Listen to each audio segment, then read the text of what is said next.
Hey friends, just wanted to vulnerably overshare my healing journey because if I'm not fixing myself in public, do I even exist? This episode is sponsored by guilt because why just feel bad if you can feel guilty too? I used to think I was a good person. I used to say please and thank you. I never spoke up. I made myself small, fun sized really, for everyone's emotional comfort. I didn't have preferences because what if my preferences made someone uneasy? Like you could hand me all your unhealed trauma, all your unmet needs, and reasons for why you can't love me, and I would just puddle into empathy and say, wow, thank you for trusting me. You could unload your entire emotional dumpster onto me, and I would still smile like a codependent barista. Would you like anything else with that? I would package up my needs into next day prime shipping and say, I totally get it. Take your time, like it's an honor to be invisible. You could tell me every reason why it's my fault, and I'd still contort myself into a graceful apology and call it compassion. I didn't have boundaries because love is supposed to hurt, right? Love should stretch you, like Pilates. If you're crying, it's either intimacy or inner work. Either way, no pain, no gain. I was taught that real love is sacrificial. So if it felt heavy, suffocating, or unsafe, that just meant I was doing it right. I thought saying no was for people who didn't want to be chosen. I could handle being anxious. That's what made me lovable. Or so I thought. I confused love with approval. I mistook self abandonment for safety. And I believed being wanted was the same as being valued. Then one day, someone asked me my favorite color, and I said, whatever yours is. But inside, I was silently Googling how to have preferences without making other people mad. And can I ghost myself? I thought desire was something other people got to have while I adjusted to it. Apparently, I'll do whatever you want isn't a personality trait. I checked. I had this massive breakthrough that maybe, just maybe, my feelings matter. So I cried in the Walmart parking lot, which I know now is a sacred rite of passage for healing women. It's not a breakdown, it's a discount awakening.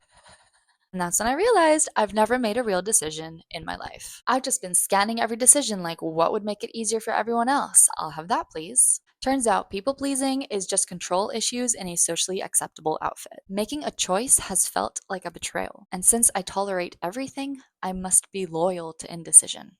So I started setting boundaries, like whispering no into my pillow at night, hoping someone really heard me, while crying quietly so it would be received well. I even blocked my ex on Instagram, then unblocked him, then reblocked him because I believe in cycles. Healing's not linear, you know. Turns out if you spend your whole life being chosen by other people, you lose the ability to choose yourself. And just when I thought I was getting somewhere, I realized maybe I'm the problem. I'm too self aware to heal. I've out therapied myself. Every time I set a boundary, I spiral about whether it was too avoidant, trauma informed, manipulative, just a cry for help wrapped in passive aggressive autonomy. I'm failing self love. And maybe I attract people who treat me like an emotional sponge because I literally wring myself out for scraps of affection. My love language has been don't abandon me and I'll do your emotional taxes for free.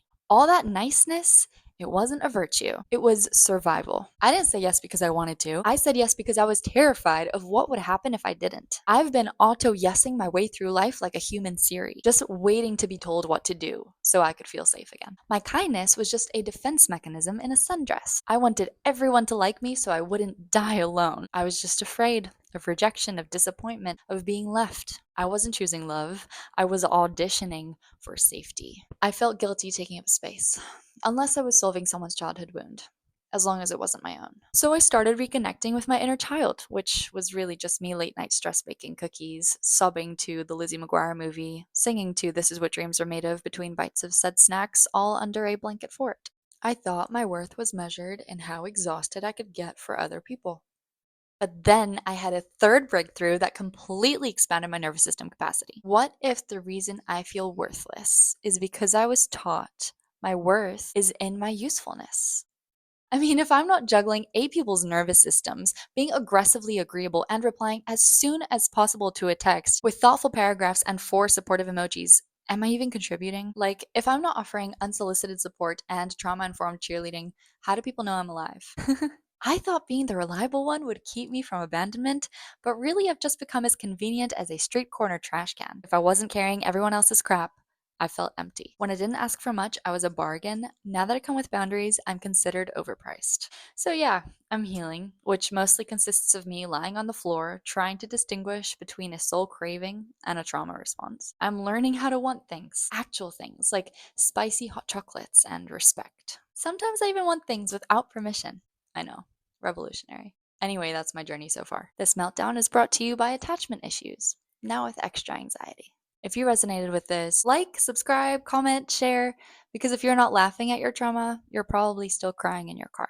Welcome to the Heart of the Matter. My name's Julia. I'm a virtue and vitality coach. I teach you every single way that you can lighten up with your healing journey. You can come back to wholeness. You need nothing outside of you. You are perfect just as you are. Believe that. Come back to the truth, the objective truth. My last video talks about that, and I can help you do that. I've got virtue calls for the areas in your life that are relationships, the goals that you want to achieve, how to get out of a rut. And I've got vitality calls to know your biology better, to learn German new medicine, to know if any symptom that you have is chronic. We can get to the root of the issue, talk about it, and that can get hopefully resolved by adopting this way of seeing the world, because it's not something that you do, it's something that you are. And if that doesn't work, I hear performing emotional labor for people who don't love you still slaps. Keep being that virtuous woman, full of vitality. I'll see you next week. As my grandma always said, harden not your heart, love and serve each other.